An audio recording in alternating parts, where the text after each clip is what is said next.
Buah, tía, no sabes lo que me acaba de Tía, pasar. me meo. Es que... Amigas verdes.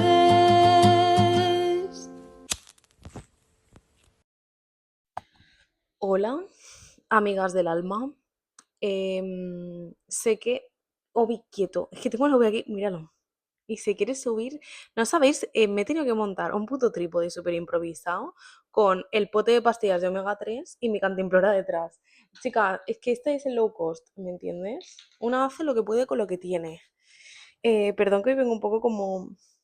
Es que, chica, hace mucha calor. Estoy en top deportivo y en pantalón deportivo, ¿vale? Pero no sé cuándo grabé el último vídeo. Me acuerdo que hablé un poco del Señor de los Anillos, de mi viaje a Londres, que de hecho me compré esta taza. Los que no lo estáis viendo en YouTube os lo vais a perder. Os lo describo. Es una taza negra que pone I Love London en purpurina blanca y el love es un corazón en rojo en purpurina. Es que es perfecta. ¿Sabéis cuánto me costó? 2 pounds en el aeropuerto. Es perfecta. ASMR de café. Es que, tía, has estado desayunando con mi padre súper tarde, además. Nos hemos despertado como a las 11, hemos desayunado como casi a las 12. Tías, es que siento que es un sábado, pero que con vibes de muy domingo, ¿sabes? Entonces era como slow morning, me la pela todo. Además, hoy voy con flow el barrio, que sé que al Eric le va a hacer gracia verme así, porque siempre me pide que le enseñe, porque siempre le digo que tengo esta cinta de pelo, que parezco el barrio, que el barrio es el cantante este de Búscate un hombre que te quiera, ¿sabes? Bueno, pero eso, tías, no sé qué fue, o sea, dónde me quedé en mi punto vital.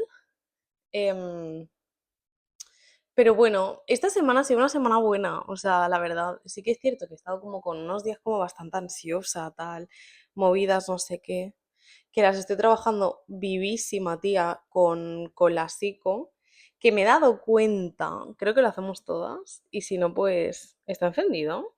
Sí, vale. Em, y es que, tío,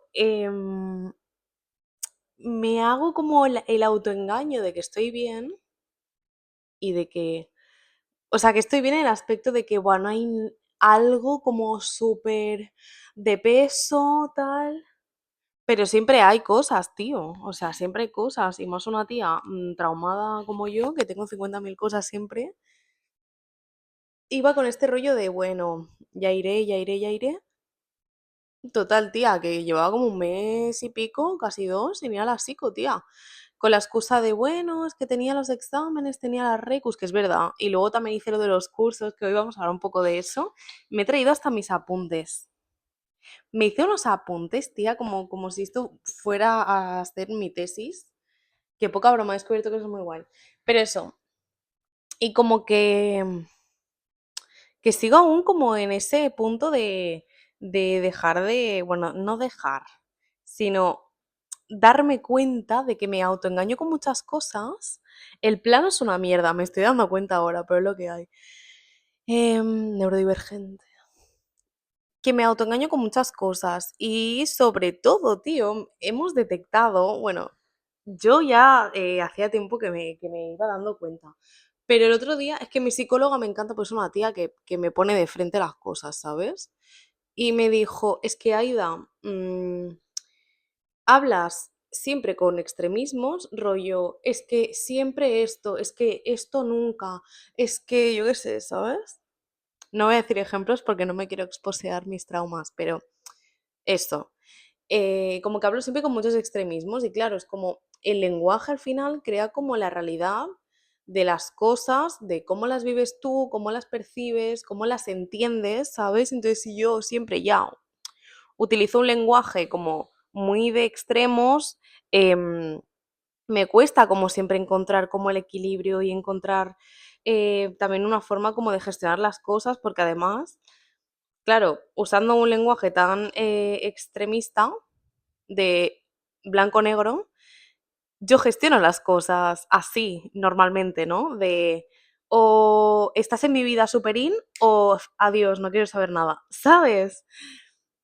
Entonces es como, claro, pues normal que yo actúe y me relacione y gestee las cosas así, cuando mi lenguaje, la forma que tengo de verbalizar las cosas y seguramente internamente, porque yo hablo mucho conmigo misma, o sea, mi cabeza conmigo, ¿sabes? Aquí, yo estoy aquí todo el día, pero no lo hago como, o sea, no cojo como conciencia, ¿no? Entonces seguramente me diga cosas como súper, hiper, mega extremas de, sí, 100%, no, cero, ¿sabes? Es como, me cuesta siempre encontrar como un punto medio de las cosas y como encontrar, sentirme como a gusto o cómoda estando como a medias.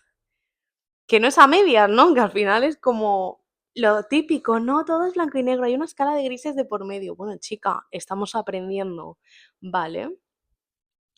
Entonces, nada, igual también estamos aprendiendo a ser constantes con los proyectos personales. Por eso hoy he dicho, bueno, es sábado, son las 12 y pico, no sé ni qué hora es, me he dejado el reloj. Son las 12 y pico, estoy hecha una mierda, ni me he lavado la cara, eh, con la ropa del gimnasio, el pelo todo sucio, pero grabamos, no tía, o sea, me he puesto a leer esto en plan por encima, nada, hace 3 minutos para refrescar un poco la memoria, pero es que ya sabéis que a mí me gusta improvisar, me gusta ir fluyendo con lo que salga, que por ahora creo que es lo que funciona, ¿no? No sé, me da igual. Yo escucho mis podcasts y yo estoy contenta, entonces, si a vosotros también os gusta, pues perfecto.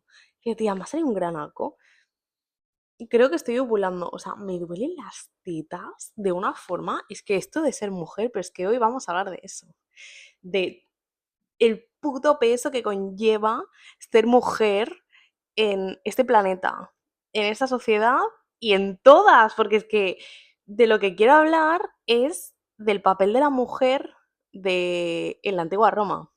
Porque a todo esto, yo soy una persona que no puedo descansar, en plan, siempre tengo que estar haciendo cosas, pero la persona que menos descansa del mundo y siempre tiene que estar haciendo cosas es mi prima Paula. Mi prima Paula es una cosa que yo la admiro porque además ella es hiperactiva y tiene mucha energía. Yo es como que lo hago desde la fantasía de, ¡buah, sí, voy a hacer esto, romantizándolo y luego digo, qué puto palo! Total, que yo acabé los exámenes de la uni, no sé qué, y nos dijeron que habían unos cursos que se llaman los als Juliols de la UVM, que son unos cursos que haces de manera como voluntaria, ¿no? En plan, porque te apetece, y además hay de todo, ¿eh? O sea, no solo de historia o de historia del arte, o sea, hay de todas las modalidades, de todos los intereses. De hecho, Pedro, mi compi de la uni, hizo uno como de escritura, así como de manuscrito, o sea, muy guay, como de práctica, o sea, ni siquiera era teórica, muy guay. Entonces, y además, depende del curso y de las horas que sean, algunos convalidan créditos. Entonces yo no cogí uno, sino cogí dos cursos para que me convalidaran 4 créditos. O sea que si el año que viene me hago un curso, ya puedo convalidar una asignatura. Así que ni tan mal. Evidentemente hay que pagar, ¿eh? O sea, gratis, aquí no hay nada y barato tampoco ha sido, pero oye, sacarme 2 créditos en una semana, pues se agradece, la verdad. Entonces, nada, yo escogí un curso que era la vida cotidiana de la antigua Roma, sin ser yo nada de eso, porque es que a mí tampoco es el periodo que más me interese, la antigua Roma, quiero decir.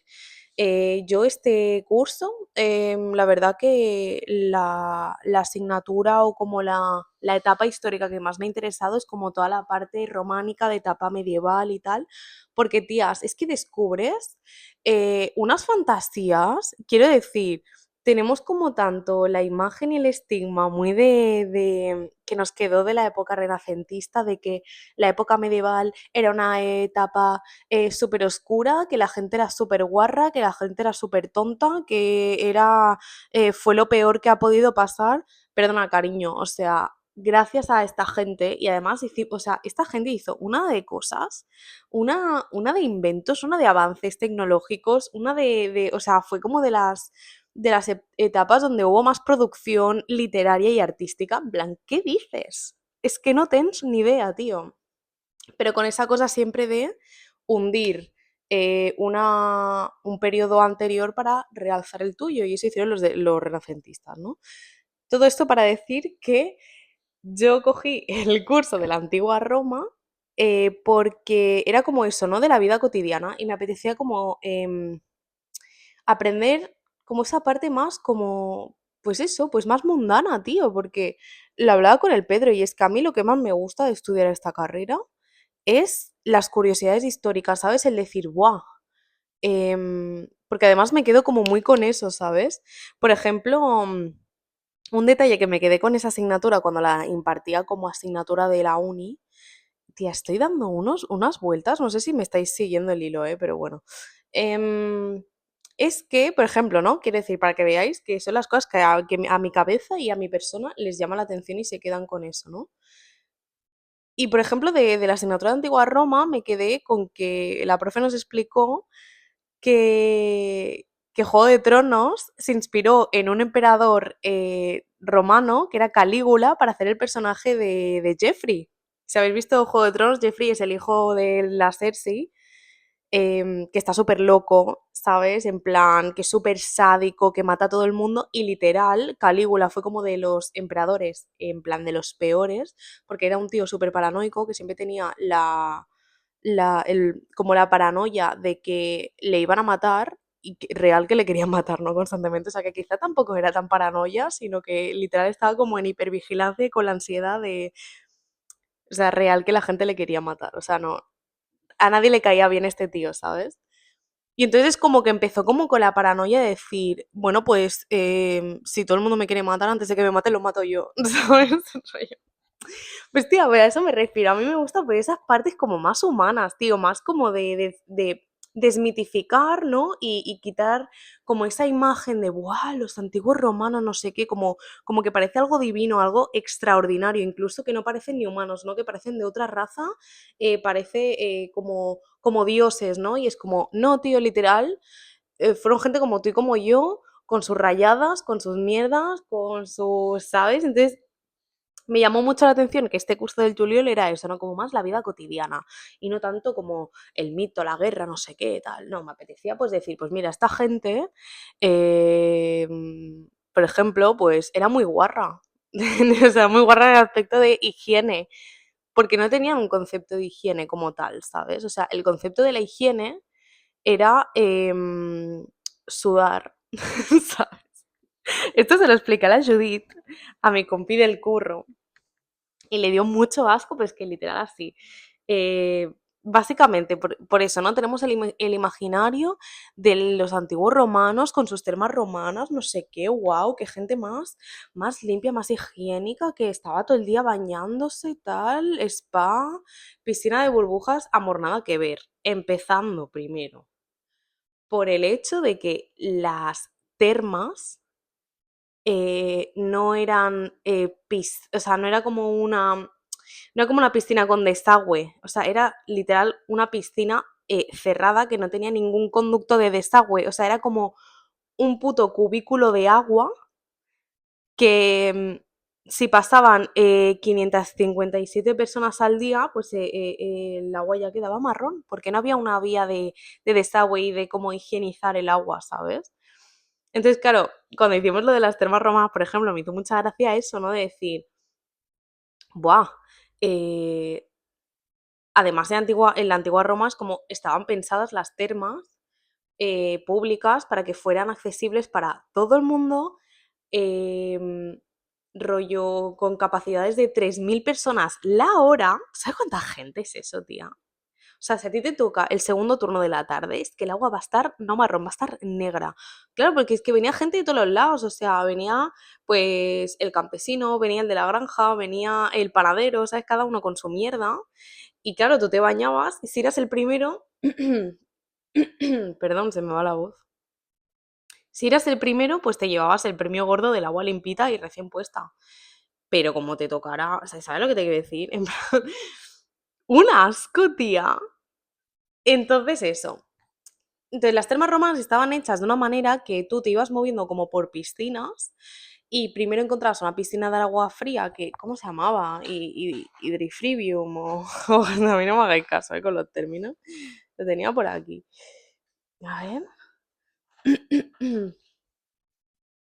¿Dónde está? Eh, eh, eh. No, esto es lo del tiempo. Es que, tía, hablamos de todo rollo. La medida del tiempo, de cuando se hicieron cristianos, no sé qué. De las construcciones romanas. Aquí, el baño. Eh, eh, eh, eh. Tía, ¿dónde lo tengo? Eso, frigidarium. Frigidarium era la piscina de agua fría. Entonces tú entrabas, bueno, vamos a lo primero, tú entrabas y había un vestuario, porque evidentemente la gente no iba en pelota picada, iba como con un trapito para taparse las partes más impúdicas, no sé qué. Entonces, otra curiosidad que a mí me hizo mucha gracia sobre esto. Había era como, pues eso, una sala donde había como unas estanterías, porque claro, tú venías vestido de la calle y tenías que desnudarte y ponerte tu ropa apta para el baño. Entonces, pero voy a tomar un poco de café. Entonces, claro, esas pertenencias, ¿dónde las dejabas? Pues allí mismo. ¿Y qué pasa? Que sucedían muchos robos. Porque lo que digo, o sea, las termas eran piscinas públicas y gratuitas, pero todos los servicios como plus que había dentro de, que ofrecían dentro de las termas eran de pago. Entonces, ¿ves? Estaban los apoditenium, que eran las taquillas obertas. Y luego, a ver. Y luego podías pagar servicios para proteger tus pertenencias. Lo que digo, porque tú dejabas tus cosas ahí y luego pasaban muchos robos, ¿no? De que te robaban la túnica o te robaban las sandalias o tal. Entonces es como que tú podías pagar literalmente a alguien que vigilara tus cosas. Entonces, claro, si eras un pobre, pues a lo mejor salías del baño y te tenías que ir en pelotas a tu casa, ¿sabes?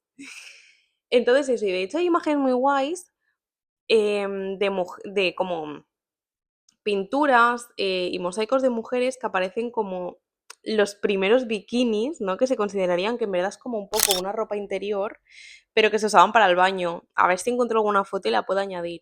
Porque evidentemente en la antigua Roma había separación de género 100% y de hecho ideaban unas mierdas para que no pudieras como coincidir, ya fuera por cambio de horario, rollo las mujeres por la mañana, los hombres por la tarde, o rollo hacían como em, unas termas que eran como simétricas, es decir, tú había la entrada, ¿no? Entrada de hombres, entrada de mujeres, y luego las piscinas eran exactamente simétricas, pero eran circuitos que iban como en paralelo, entonces nunca te cruzabas.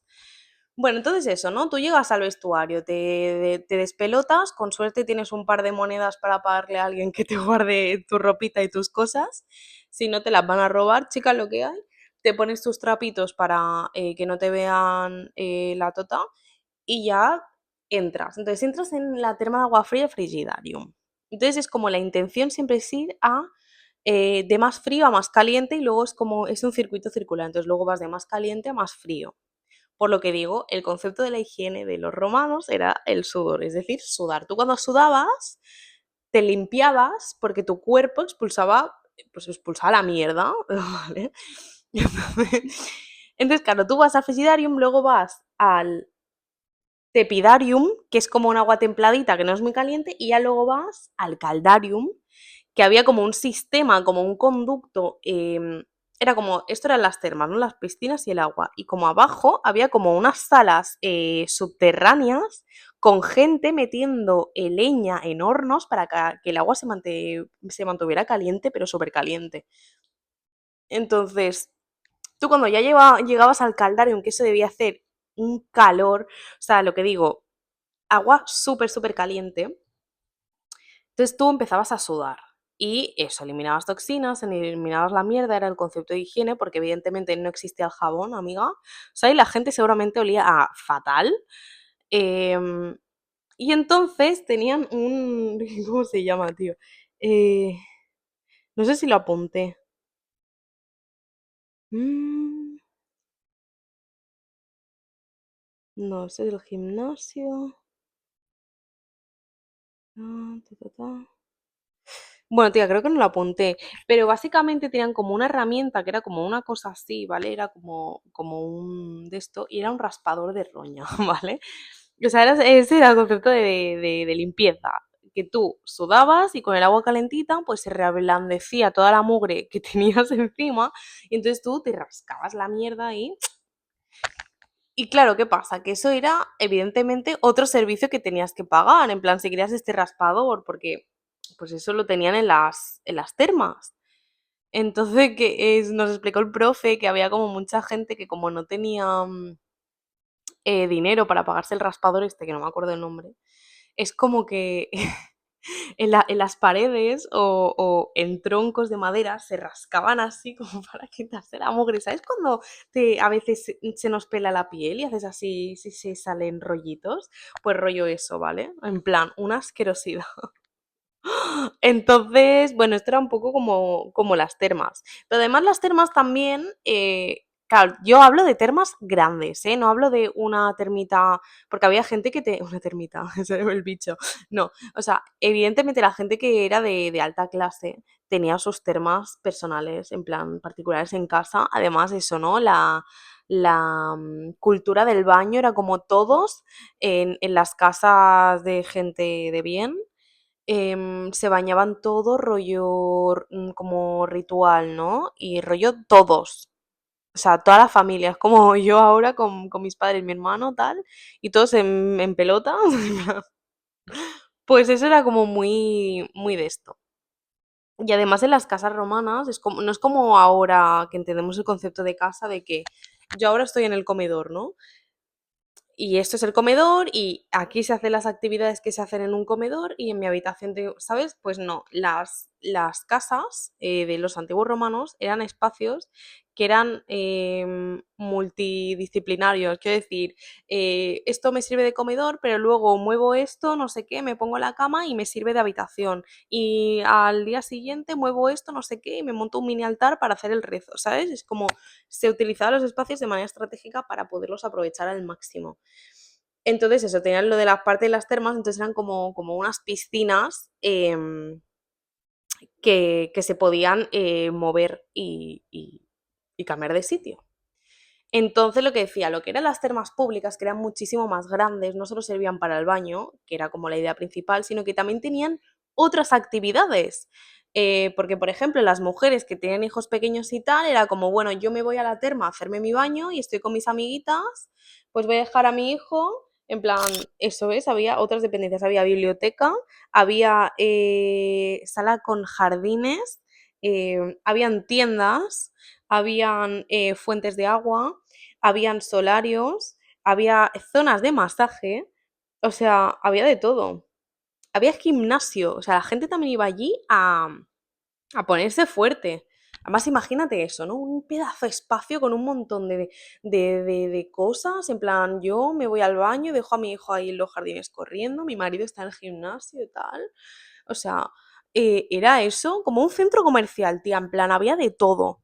Había de todo. Y imagínatelo como todo eso súper decorado, lleno de estatuas, de esculturas, de mosaicos, todas las partes, hasta hay un montón de fotos que nos enseñó el profe de algunas termas que se han conservado de los mosaicos, que es que, tía, o sea, tenían como una precisión y un ojo a nivel estético que todo tenía como una armonía, ¿sabes? Entonces eso era un poco lo del tema de... Es que, mira, lo tengo aquí puesto. Es netejaven suant i rascant la brutícia de la pell. Y luego había como una parte dentro de las termas que se llamaba laconium, que era como el espacio del silencio, ¿no? Para esa gente que decía, tía, yo quiero venir aquí a estar de relax, porque claro, tía, 3.000 personas la hora. O sea, y la de Chivarri, que tendría que haber, o sea, debía haber un barullo. De hecho, el profe nos dijo que había como un escrito de Marco Aurelio. Chicas, es mentira. Era Séneca, me he equivocado, perdón. ¿Sabéis cómo se llama? Tía, esta filosofía que se ha puesto de moda. Eh, No me sale. Bueno, el Marco Aurelio, tía. Que es pues escribiendo sus diarios, porque era un tío que escribía todo el puto día, como vivía como encima de una terma, siempre decía que había mucho ruido y que eso era como que no le permitía concentrarse para escribir. Entonces, tía, me he quedado con el nombre de la rama esta filosófica que no me sale. Estoico, eso, estoicismo. Bueno, era eso. Y entonces había ese espacio de silencio que además pone, bueno, puse, era un espai per suar, un sudatorium, fet per gent que volia un espai de silenci, en plan rollo, ese sitio hacía, o sea, ya estaba hecho de forma que aunque tú tuvieras ganas de hablar, debía hacer una puta calor y estaba hecha la sala de una manera para que sudara rollo una sauna que es que ya por el calor no te entraban ni ganas de hablar, se te quitaban todas las energías y todas las ganas de vivir. Entonces, no sé, me hizo como gracia. Entonces, eso es como lo que referencio a nivel de eso. Mites y realitats entorn al bany. Porque, es que esto es buenísimo. Porque se consideraba como un aspecto muy masculino y muy viril el ser sucio. No el ser un tío bruto de soy bruto, no, no, pero bruto también, concepto catalán de ser brut, de oler mal y estar hecho una mierda. En plan, es considerava un símbol d'egoisme banyar-se. Quina olor et penses que feien els homes? El de la guerra, el del treball, ¿sabes? En plan, una mentalidad. Pero bueno, como las mujeres empezamos como un poco este rollo de la higiene, que ahora os lo explicaré, y tal, pues los hombres dijeron, bueno, pues yo también quiero, y empezaron con las termas y toda la pesca. Entonces vamos a lo que nos concierne, que me enrollo un montón con lo de las termas, porque de verdad es que a mí me hizo mucha gracia como el decir, bueno, voy a bañarme, y se rascaba la roña, y seguro que olían fatal, y las piscinas estaban marrones, el agua. Además, lo que digo, no había desagüe, entonces es como que tenían que venir esclavos a vaciar el agua sucia con cubos y, uy, he tirado algo, y a volverla a rellenar con agua limpia. O sea, qué asco. Es que jamás, jamás, jamás, jamás. Pero bueno, vamos a lo de las mujeres. Y es que una cosa que a mí me llamó la atención para apuntarme a este curso fue uno de los títulos de las asignaturas impartidas que era "Y la dona va dir prou".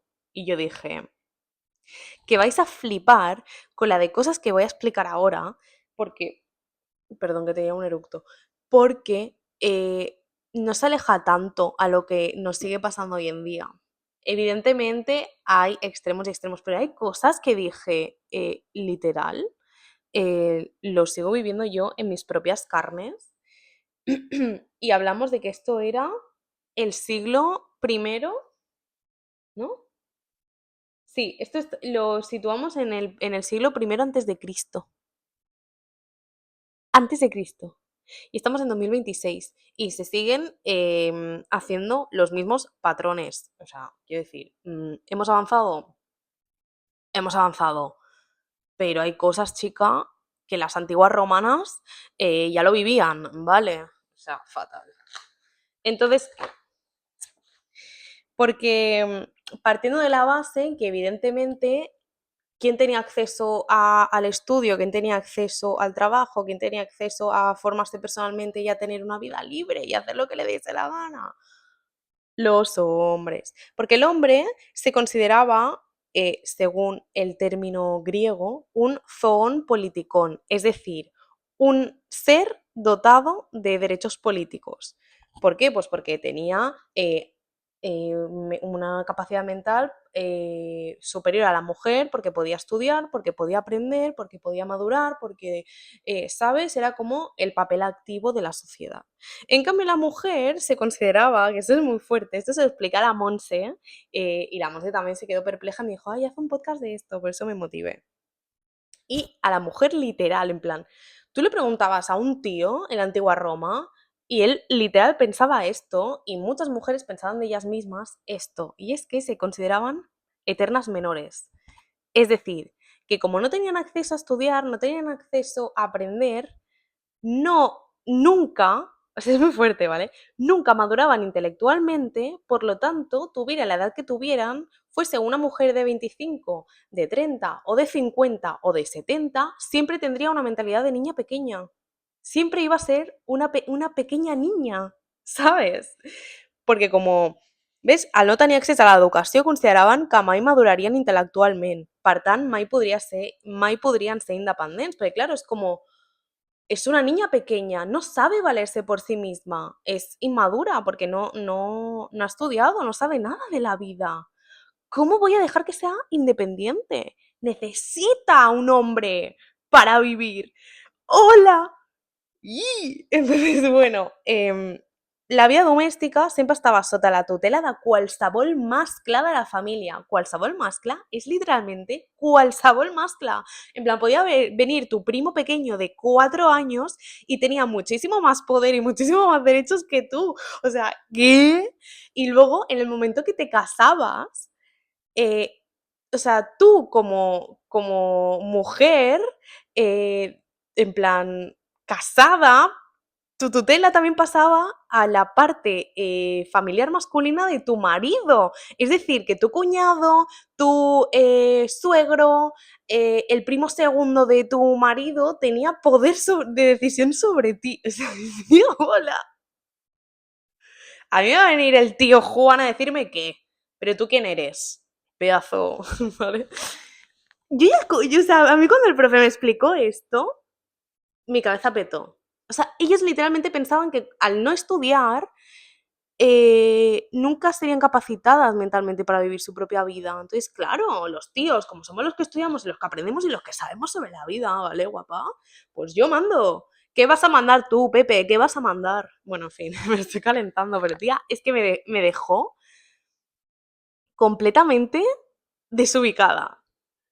Pero es que literal que hay tíos que hoy en día, o sea, chica, ahora tenemos conceptos más modernos, pero es que el mansplaining es esto, que un tío siempre va a saber más que tú. ¿Por qué? Ah, pregúntaselo a él que lo sabe, ¿sabes? O sea, hola, voy a tomarme café. Bueno, ya estamos un poco calentitas, ¿no, mis chicas? Ahora estamos pensando, pues me cago en la puta, literal. Entonces, partiendo de ya este punto, ¿no? Y también partiendo de otro punto importante, y és que, cito textualmente mis apuntes, tots els textos estan escrits pels homes pertanyent a classes dirigents i ens manca la mirada femenina. Eh, Segurament la veu literària de les dones va existir malgrat no es va conservar cap evidència. O sea, vale. O sea, eso, o sea, partiendo de la base de que las fuentes que nos han llegado, que hoy vamos a criticar a uno, que es Cicerón. Uy, Cicerón, Cicerón. Mira, Cicerón era un capullo de manual. Eso, partiendo de la base de que las fuentes que nos han llegado son de tíos de clases altas y que hablan desde su privilegio y desde esa supremacía de decir a las tías no valen nada. Entonces, claro, ya venimos con una manipulación de los hechos y una subjetividad. Y eso es algo que me gusta mucho de mi carrera, que siempre nos hacen dudar. Ay, pero es que esto es una fuente original de Cicerón. Cicerón era un capullo que daba su puta opinión y hablaba de las cosas como le daba la gana, empezando por ahí. Entonces, como vale, sí, ha sido Cicerón, el gran Cicerón, pero no es una evidencia histórica. Siempre hay una parte de subjetividad. Yo no tengo la otra perspectiva de la otra persona que ha vivido este suceso. O sea, la historia siempre la escriben los vencedores y esto es así. Entonces, siempre hay que dudar de las fuentes en las que nos basamos. Es como, vale, cogemos la información pero con pinzas, ¿vale? En plan, evidentemente nunca va a ser una verdad absoluta. Entonces, claro, a nosotros nos llega una imagen de las mujeres como libertinas, ¿me entiendes? Como tías, ¿qué tal? Que se hacían las no sé qué. que aprovechaban su cuerpo y tenían las artes femeninas, que ahora vamos a entrar en este aspecto, para manipular a los hombres y vivir su vida como querían y tal, y el sexo, o sea, ¿sabes? O sea, ya tenemos esta imagen por cómo lo describen estos tíos en específico. Entonces, eso. Luego, ¿qué más? ¿Qué más tenemos? La reclusió de las donas en l'àmbit domèstic, bueno, esto ya lo sabemos, nada nuevo, ¿no? ¿Verdad, chicas? Nos suena, ¿verdad? Nos va sonando, ¿no? La historia. Y luego las fableses, entre comillas, del caràcter femení. Es considerava que era un sexe dèbil perquè no tenia qualitats masculines. Porque, claro, o sea, las cualidades masculinas son las fuertes, no es quién va a la guerra, sangre, ¿sabes? Entonces, las tías es que no valemos para nada, ¿me entiendes? Entonces, claro, definían estos aspectos de una forma en el que el hombre pudiera dominar a la mujer.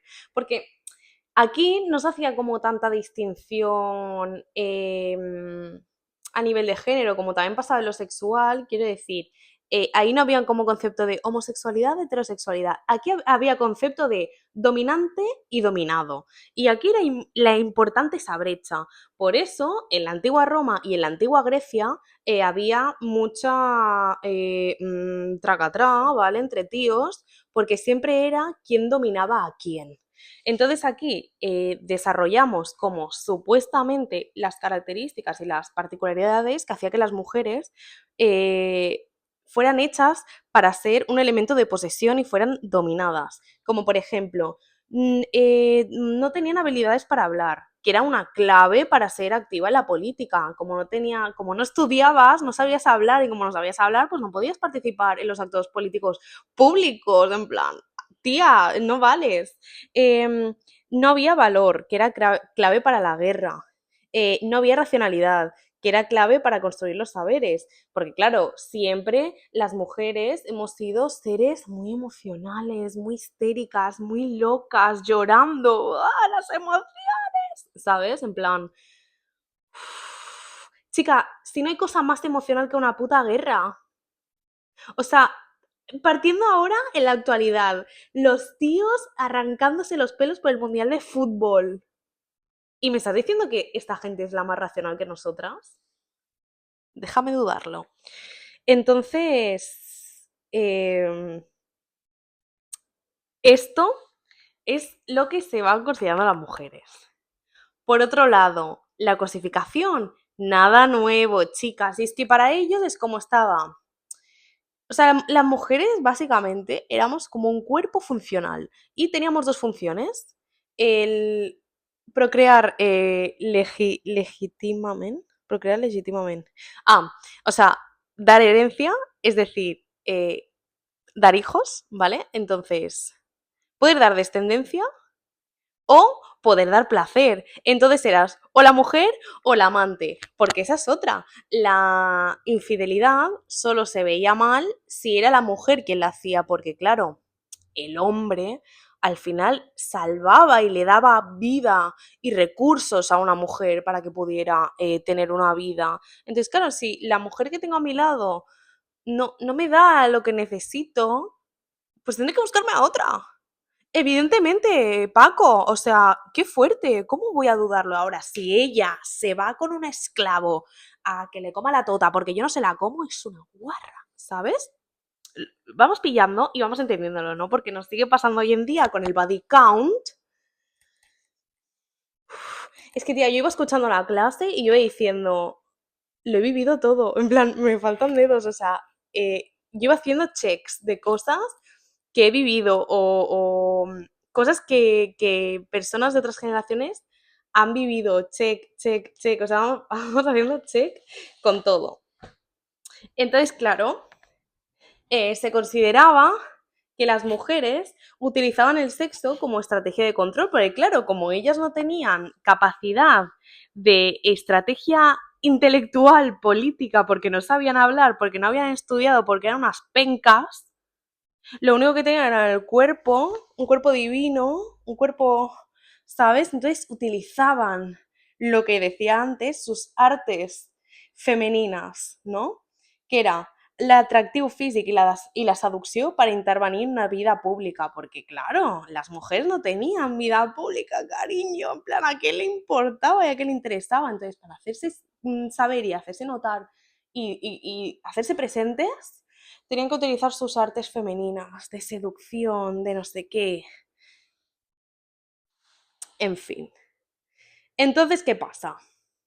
Tenemos a una mujer muy interesante que es Hortensia, que un día cogió y dijo, mira, estoy hasta los huevos de que la gente hable por mí y encima no es la gente, los tíos hablen por mí, que no tienen ni idea de qué es ser una mujer. Y hizo un discurso hablando sobre la problemática de los géneros en relación a la guerra. ¿Por qué? Porque tú en la antigua Roma tenías que pagar unos impuestos en referencia pues a armas, a yo qué sé, recursos yo qué sé, de comida y tal en periodos militares, ¿sabes? Y ella dijo, pero una pregunta, si las mujeres no estamos hechas para la guerra, no participamos, no tenemos ningún tipo de derecho en relación, ¿por qué tenemos que pagar unos impuestos que no nos definen y que encima no tienen nada que ver con lo que vivimos nosotras? ¿Sabes? Entonces dijo, tú estás flipando. ¿Ves? Era injust pagar aspectes inaccessibles per les dones al finançament militar. Porque claro, la mirada masculina de la guerra era algo necesario, era una forma de prestigio, pero para las mujeres era, tía, yo estoy en mi casa, se ha muerto mi hermano, se ha muerto mi padre, se ha muerto mi marido, se va a morir mi tío, ¿y yo qué hago? Si no soy nada, si no tengo un hombre. ¿Sabes? Entonces era como, pues qué injusto que encima yo tengo que pagar unos impuestos en los que no tiene ningún tipo de sentido porque no puedo participar en nada en relación. Entonces esta tía hizo unas cosas. Entonces, ella intentó hablar con la gente, o sea, con los emperadores, ¿no? Con quien estaba llevando todo el Estado, con el Senado, intentó hablar con ellas y le dijeron, guapa, te cerramos la puerta, aquí no vengas. Entonces ella dijo, mira, pues si no me vais a escuchar vosotros, me va a escuchar el pueblo entero, ¿vale? Entonces ella se fue al fórum, que el fórum era como la plaza, en plan allí iba todo el mundo a hacer sus actividades sociales, a irte a beber agua o a irte a comprar, porque había las tabernas, que las tabernas no es como lo entendemos ahora, no eran bares, sino las tabernas eran como mercados, ¿no? Donde comprabas cosas. Entonces ella se subió y defendió su propio discurso que pone, bueno, solo puso una parte que me gustó. No vais a reducir a una situación indigna nuestro linaje, de nuestras costumbres y nuestra posición femenina. Es que esta mujer era, era, era lo mejor. Entonces, ella como empieza como este punto de reivindicar que la mujer puede tener derecho a su propia vida. Entonces, claro, poniendo en el contexto militar, claro, tú estás casada, estás en tu casa y se mueren el 90% de los hombres, porque claro, solo los hombres llevan a la guerra, pues se mueren el 90% de los hombres que están en tu entorno y en tu familia. Entonces, ¿tú qué haces?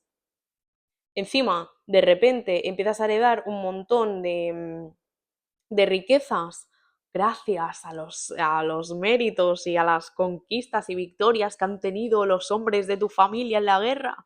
Pero tú no puedes hacer nada con esto, porque eres mujer y no tienes ningún derecho. Entonces, ¿qué empiezan a hacer? Empiezan como a contratar a tutores que las puedan como...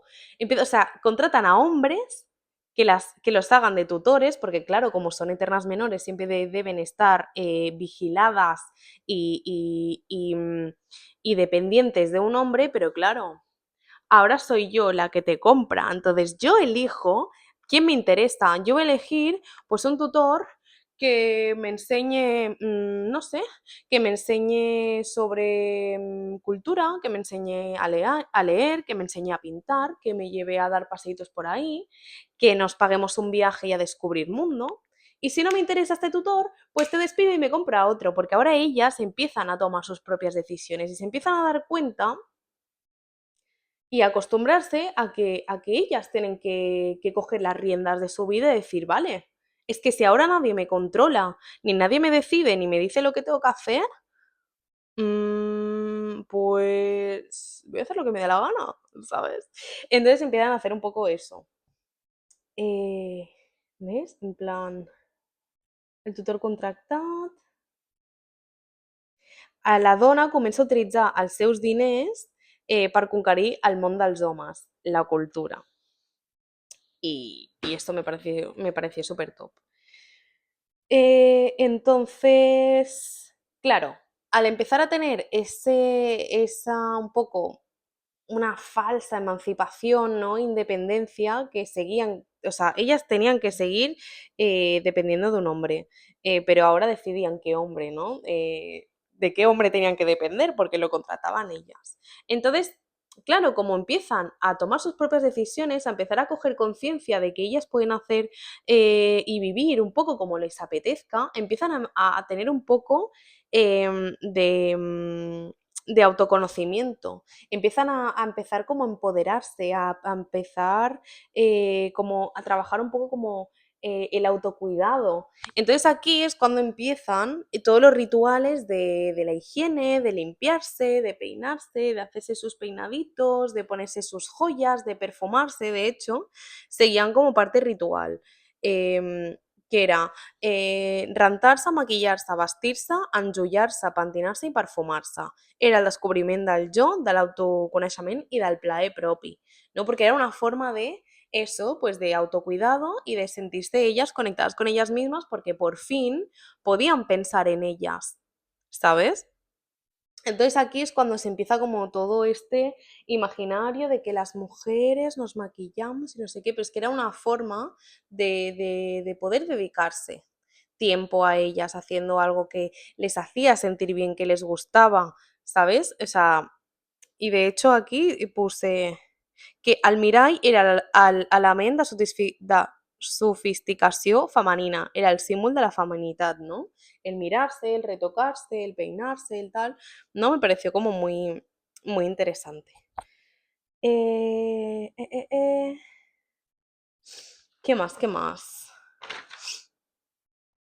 Y luego aquí hablamos de como de unas mujeres que luego, o sea, primero, antes de hablar de estas, quiero hablar de una que es de Mesálina, ¿vale? Mesálina fue como la tercera o cuarta mujer, porque lo que digo, los emperadores y los dirigentes se casaban 450 veces, porque yo me casaba contigo, tal, no sé qué, me aburres o lo que sea, o me gusta otra, te dejo y me voy con otra, ¿sabes? Y era así. Entonces, eso, Mesalina era como creo que la tercera o la cuarta mujer del emperador, creo que el emperador Claudio. A lo mejor me estoy patillando. Si hay algún historiador aquí viendo esto que no lo creo, perdonadme. ¿Y qué pasa? Que tú buscas Mesalina, ¿vale? En Google. Y te va a salir como que era una mujer ninfómana, era una mujer que utilizaba a los hombres, que los seducía, que hacía con ellos lo que quería, que era una malvada, que era una manipuladora. Em, Recordemos el punto de donde nos vienen las fuentes.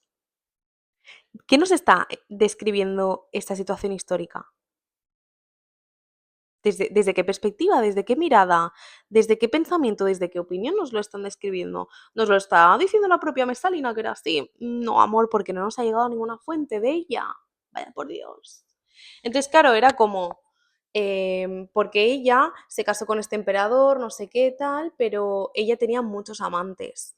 Porque, chica, ¿por qué ella no va a poder vivir una vida sexual plena y satisfactoria? Y si su marido no se la da, pues se la va a buscar en otro lado. Al igual que lo hacían los hombres.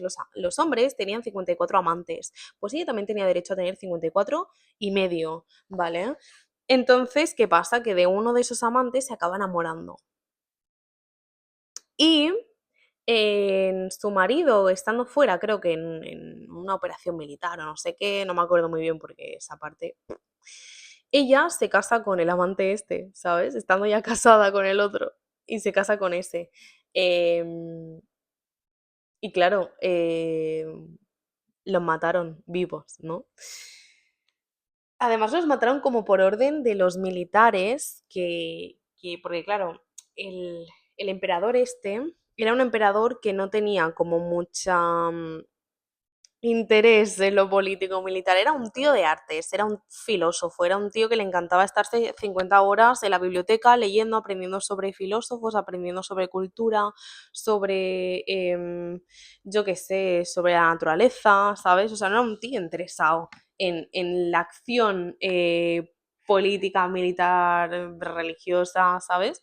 Entonces, quienes decidieron la ejecución de su mujer y del amante fueron como los dirigentes militares que estaban con el emperador, ¿sabes? Muy fuerte.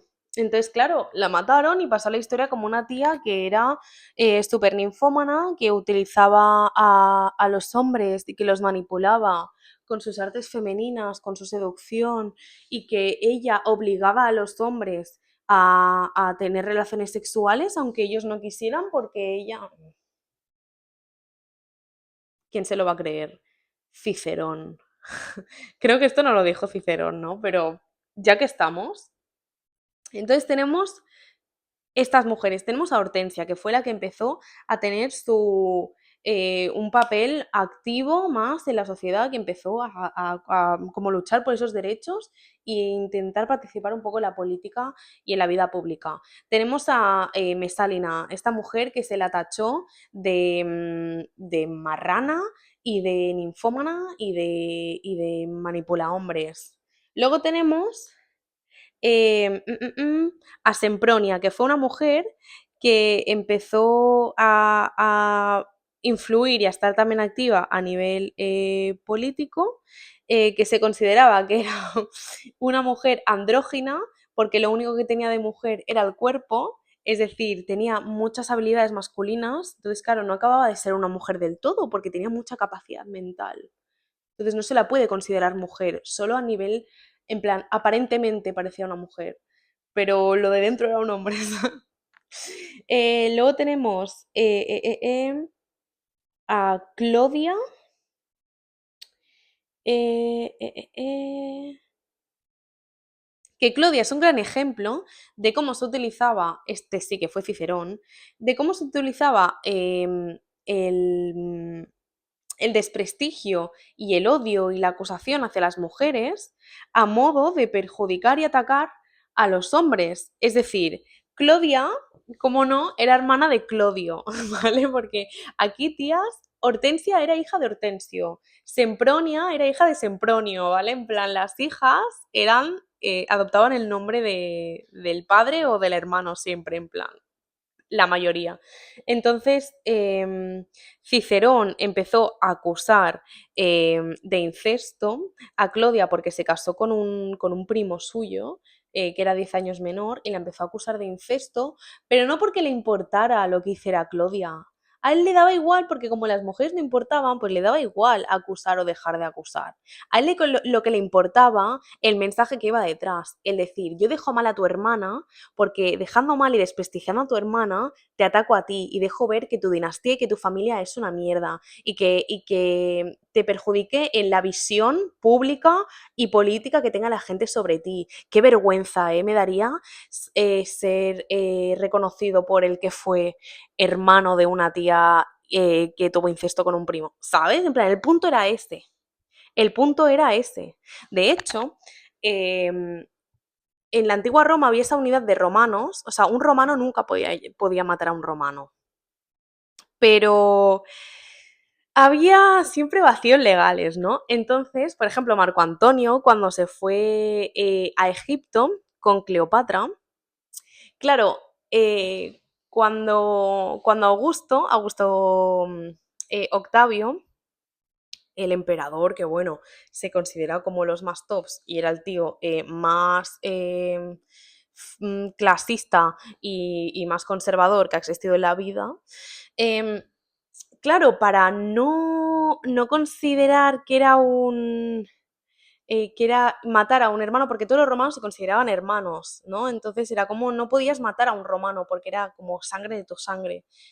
Entonces, lo que utilizaron como estrategia política y para que a nivel social no se consideraba que se estaba matando a otro romano, él dijo que claro, Cleopatra había manipulado a Marco Antonio y que se lo llevó, y se lo llevó a Egipto y que lo alejó de toda la vida romana y lo manipuló y la consideraban como una bruja.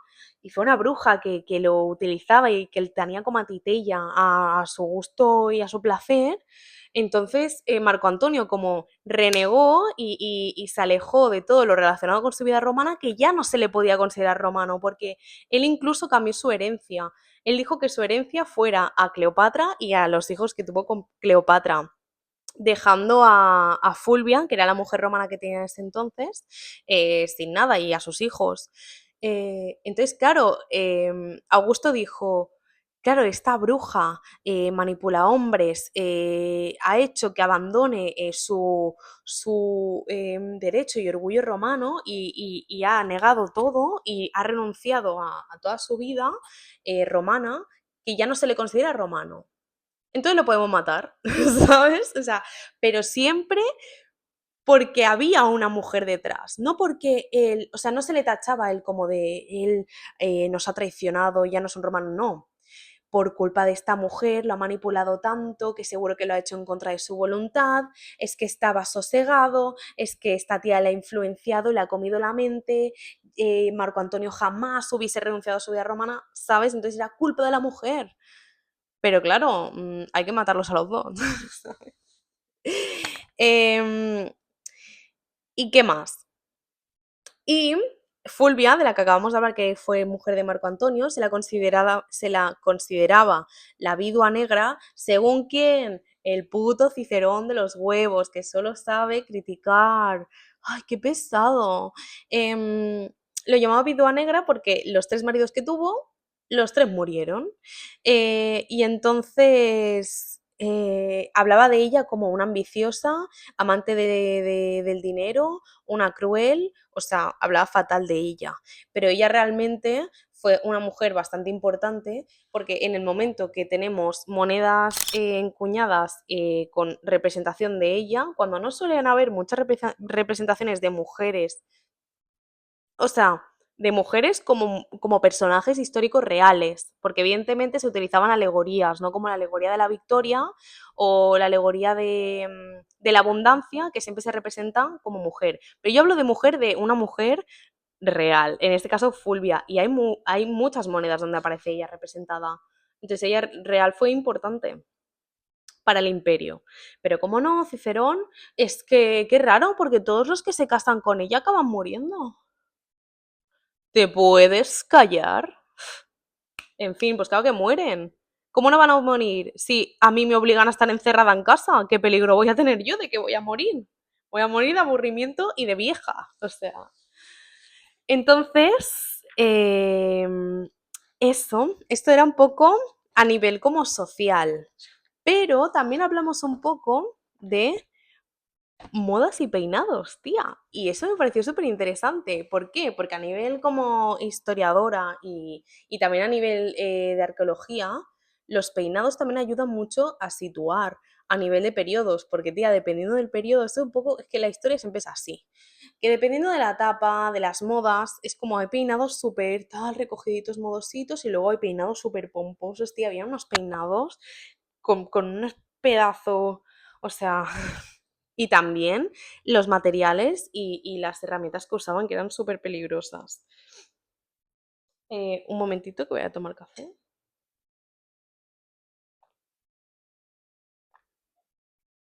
Bien. A ver, cosificació i codificació. Els pentinats eren codis socials. Empezamos, como no, con Livia Drusila. Livia Drusila fue la mujer de Augusto Octavio, del que hablábamos antes, que era un emperador súper conservador y que tenía una mente, la familia, la religión, no sé qué, o sea, chico, qué pereza. Entonces empezamos, como digo, con unos peinados mucho más refinados que demuestren estas ideologías, porque a ella se la consideraba como, ¿cómo era? A ver si lo puse aquí. Mater. Mater no sé qué, bueno, ella era como la madre del imperio, ¿no? Entonces ella tenía que dar como esa imagen de mujer púdica, recatada, ¿cómo se dice? Eh, no me sale la palabra. Oye, estoy súper espesa, ¿eh? Y llevo casi bueno, llevo una hora hablando. Mm, mm, mm, como muy... ay, no me sale la palabra. Muy... sumisa, muy sumisa. Eso, tío, he estado 20 segundos pensándolo.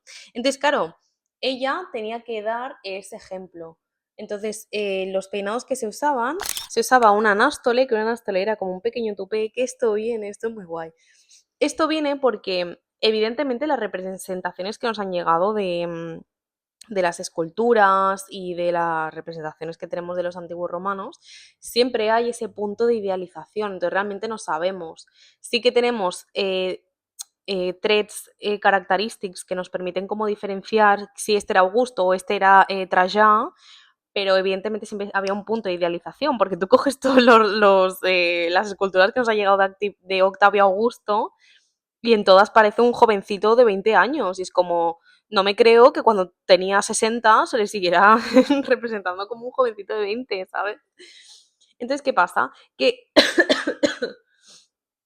ellos también cogían pequeñas características a modo como de prestigio y de legitimidad. Entonces se empezó a representar con un tupé porque se querían vincular con Alejandro Magno y todas las conquistas que hizo y todas las victorias que tuvo. Entonces, Alejandro Magno tenía como el tupé característico y de hecho, en muchas esculturas, a ver si pongo alguna foto, estaría bien para las que veis el vídeo en YouTube, se ponían un tupé a modo de prestigio, legitimidad, victoria, como todo el simbolismo que hay detrás. Entonces, a las mujeres de buenas familias y que tenían que representar esos valores, se empiezan a hacer también un pequeño tupé, como un flequillito que era así, que se llama anástole, y se recogen el pelo en un moño que se llamaba nodus. Cabella anudada. Vale, y era el peinado típico de las mujeres de la Tardorrepública. Esto es lo que digo, que era importante, sobre todo para a la hora de que nos lleguen retratos, esculturas o qué tal, la forma en la que se representan con los peinados nos permite también ubicar y datar, ¿no? Y cronológicamente un poco. Entonces,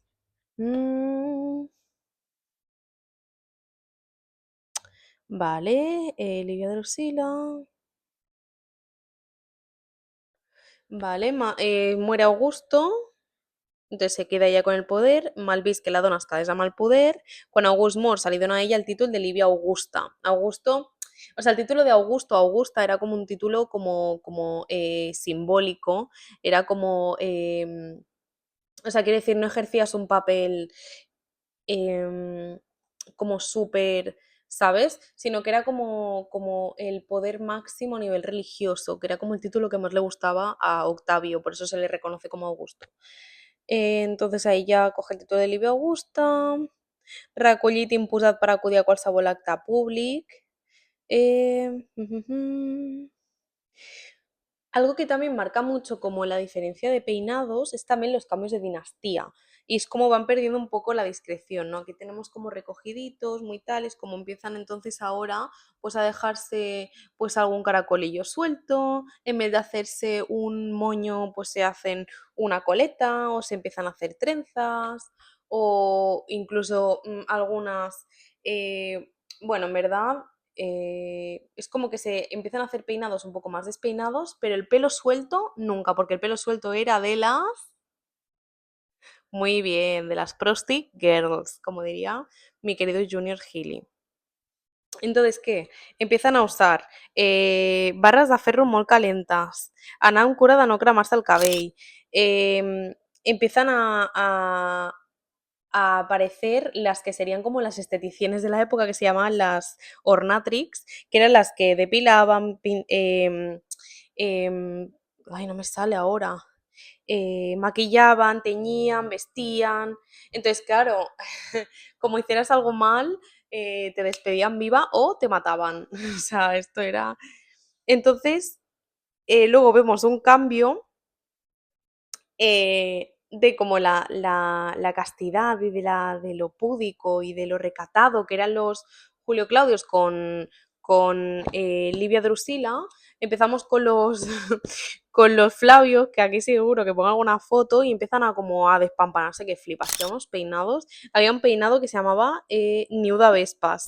Pero tenía unos pelos, una locura que yo, o sea, para hacer esos peinados encima, a ellas también les pasaba que, claro, cuando venían las esclavas, pues admiraban la belleza de las esclavas, porque se daban cuenta de que sus maridos o que los hombres se fijaban mucho en la belleza de las esclavas, ¿sabes? Me venía una egipcia con sus cejas negras, con su pelo negro, con sus labios, o me venía una nórdica con su pelo rubio, sus ojos azules, y se empiezan como a teñir y a hacer tía parafernalias con cosas súper químicas, rollo que se quemaban el pelo, ya te digo, se rizaban el pelo con barras de hierro calientes que como te pases es que te llevas el mechón contigo porque el pelo se quema, o sea, unas movidas, porque claro, el hecho de que se rizaban el pelo ya indica un poco de qué esclavas se estaban fijando, ¿no? Porque dudo que naturalmente tuvieran el pelo así rizado, así que cuando os ponga las imágenes vais a flipar.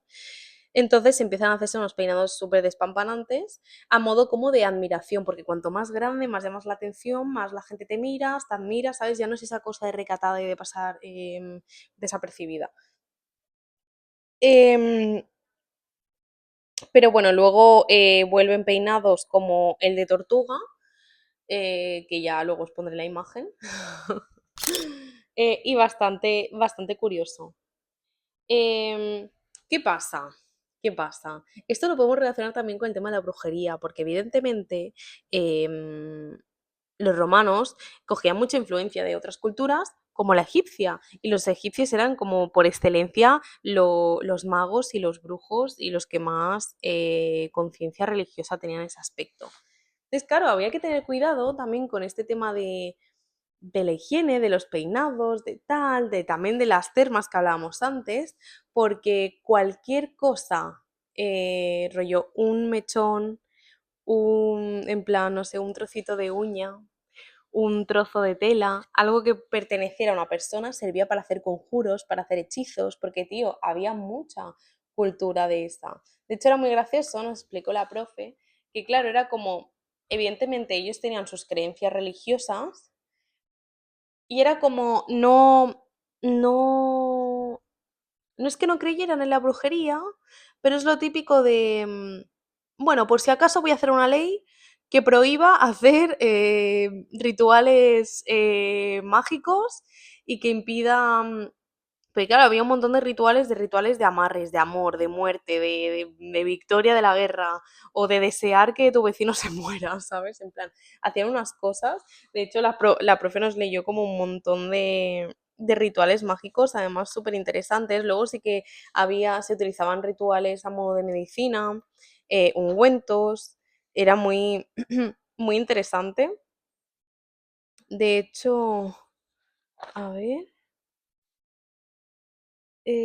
Bueno, maleficios, magia erótica. em, ¿Dónde está? Que la apunté. Hacían como unas inscripciones y luego las guardaban, em, rollo como en unas cajitas. ¿Ves? Las aquí prácticas mágicas. Así os lo puedo enseñar. En plan, unos simbolitos. Esta clase me gustó mucho. Y Y creo que también apareció lo del abracadabra, aunque esto ya nos viene de de esta época, creo. Abrax, cadabra. Bueno, no lo encuentro, no pasa res. Bueno, ya llevo 1 hora y pico hablando, ¿eh? Yo creo que este capítulo ya... Se nota que no lleva ningún guión, se nota que he ido saltando un poco de un tema a otro, que he ido leyendo los apuntes, pero tía, lo importante es que estoy aquí hablando, haciendo un poco de storytelling, porque creo que soy buena narradora, ¿no? Y nada, yo creo que lo dejaré por aquí. A ver de qué abro la próxima. Estaría vez que la próxima me lave el pelo, porque creo que llevo un par de capítulos. He estado a punto de hacerme un moño. Y he dicho, creo que llevo ya un par de capítulos que me hago el clean look y se nota que no me ducho. Entonces digo, me voy a poner la cinta, tonta. Pero bueno, nada, espero que os haya divertido y gustado estas curiosidades históricas. Este fue uno de los cursos, el otro lo hice sobre el románico. Lo que pasa que las clases y algunas de las asignaturas que hicimos no me gustaron mucho, no me parecieron como tan interesantes como esto. Entonces la verdad que no hice ni mucho apunte ni me quedé con mucha cosa, si os soy sincera. Pero bueno, nada, chiquis, nos vemos la próxima. Espero que os haya gustado.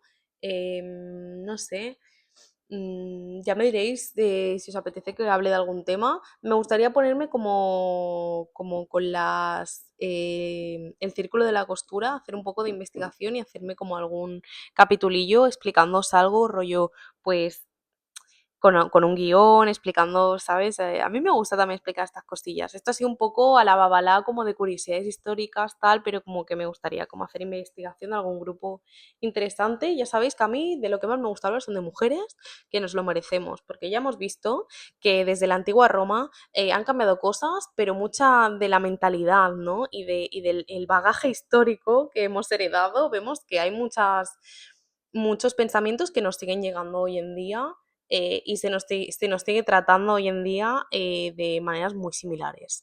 Entonces, para reflexionar un poco. Pero bueno, nos vemos.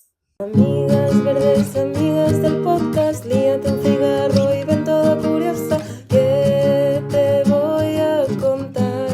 ¿Qué? Un salseo de verdad. Amigas verdes, amigas curiosas, amigas verdes, amigas del podcast, amigas verdes.